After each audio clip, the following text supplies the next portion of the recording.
All right, so the next thing that we're gonna check for squat mobility is gonna be the accessible hip flexion. So if we see athletes that have a lot of that butt wink or hips tucking under, this could be an assessment that you'd wanna look into. So what we're gonna do is we're gonna slide our hand underneath the athlete's low back.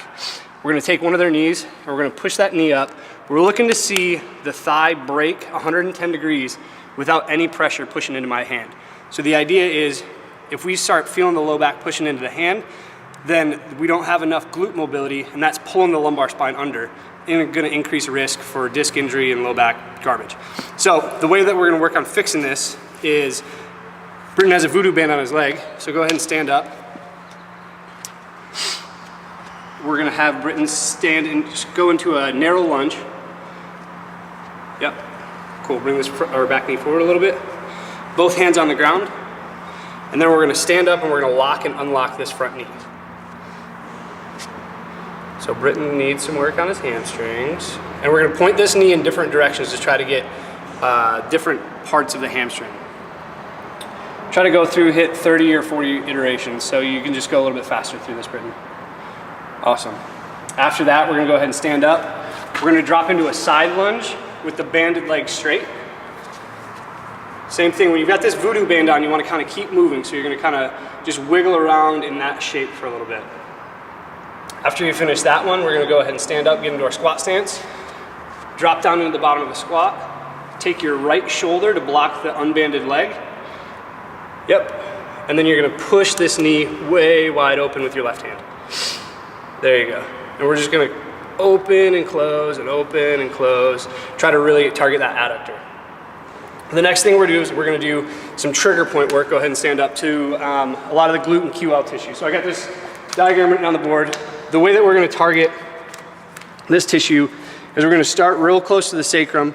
We're gonna work our way around the iliac crest and then around the acetabulum and finally back into the QL. So the idea is to stay close to the myotendinous junction because that's where we're gonna have a lot of the trigger points and a lot of the issues with muscle tone. So we'll go ahead and give Britton this lacrosse ball.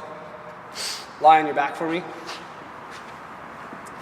What I want you to do is put the lacrosse ball on this leg right next on the border of your sacrum or tailbone, either way. So in this position, all you're gonna do is let this leg drop in and out.